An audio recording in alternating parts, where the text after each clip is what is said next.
Hello hello good morning. मैले अर्को एउटा आर्टिकल ल्याएर आएको छु है।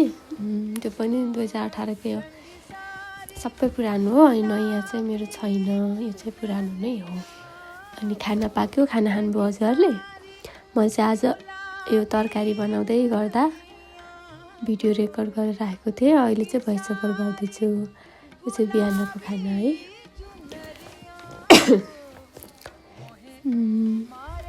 अब सुरु गर्छु है त। शीर्षक छ आत्महत्या, चटपटे प्रेम र धोका। यौवन अवस्थाको दुरुपयोग, लाचारता, अन्यौताले गर्दा आज हामीले कैयौँ आत्महत्याका सयौँ समाचारहरू सुन्दै हेर्दै भुग्दै आएका छौँ।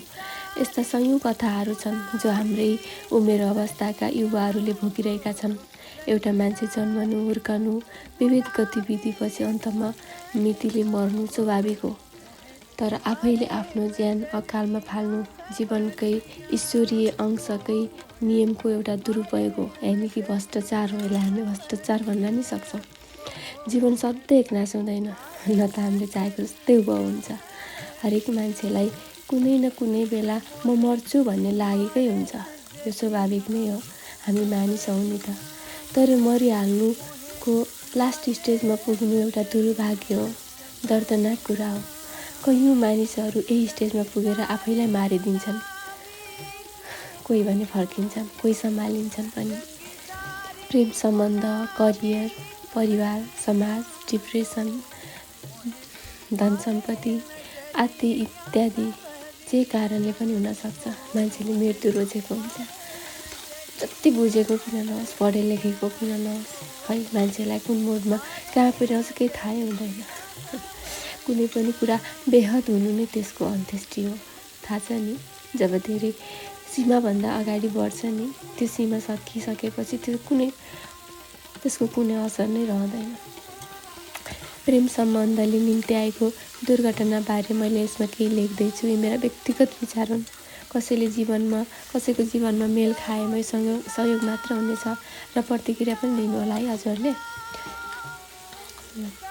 यो प्रेम भन्ने अनुभूति स्वभावैले एक उमेर अवस्थामा हरेकको जीवनमा आउँछ। जसरी बच्चाबाट बुढेसकालसम्मको जीवन चक्र छ, हो त्यसै गरी कहिले अट्र्याक्सन, कहिले सेक्सुअल, कहिले टाइम पास, कहिले जिम्मेवारी, कहिले महसुस। जे जुन रूपमा पनि हामी प्रेम मान्छौँ। विवाहसम्म पुग्नुलाई प्राप्ति मान्छौँ। नमरुन्जेलसम्म हरेक मान्छेलाई प्रेम चाहिन्छ। प्रेम बिना मान्छे बाँच्नै सक्दैन। प्रेमले मानिसलाई जिउन सिकाउँछ, सफलता देखाउँछ, भविष्यप्रति आशा राख्न सिकाउँछ, सम्बन्ध परिवार जोड्छ, सुख खुसी दिन्छ। तर त्यही प्रेमले मान्छेलाई धुवामा उड्ने पनि बनाइदिन्छ, डिप्रेसन, आत्महत्यासम्म पुर्याइदिन्छ। हर कुराको पोजिटिभ मात्रै पछ्याउँदैन, नेगेटिभ पनि हुन्छ।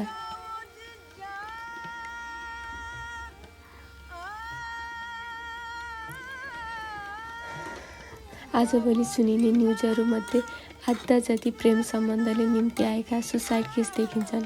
के प्रेमले साँच्चै मर्न सिकाउँछ त? प्रेम धोका मात्रै हुन्छ त? दोषी को हो त? स्वार्थ बिनाको प्रेम हुँदैन हो? परिवार समाजभन्दा माथि के हुन्छ त?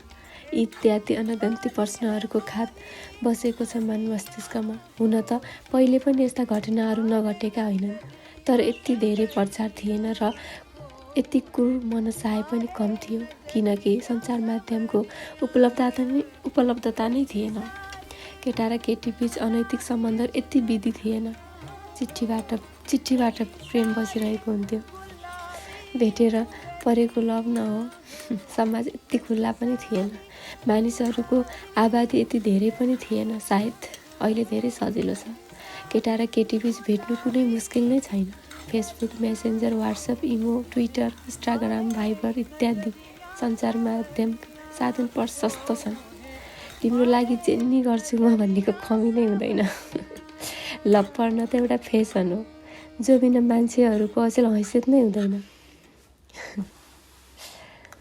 एउटा जिल्लाको केटा, अर्को जिल्लाको केटी, एउटा प्रदेशको, अर्को प्रदेश, यतिसम्म कि देश विदेशसम्म पनि प्रेमको व्यापार गर्न सजिलो छ। हो, प्रेमको व्यापार नै हो यो। साँच्चै प्रेम हुँदो हो त मान्छे किन आफूलाई सिद्ध्याउँदो, किन अन्त्येष्टिमा पुग्छ? यो प्रेमको व्यापार नै हो, जहाँ कसैलाई फाइदा हुन्छ, कसैलाई घाटा हुन्छ, कोही भ्रष्टाचारमा फस्छ त कोही धुवासरी उठ्छ। साँच्चै प्रेमको नराम्रो प्रचार प्रसार छ अहिले।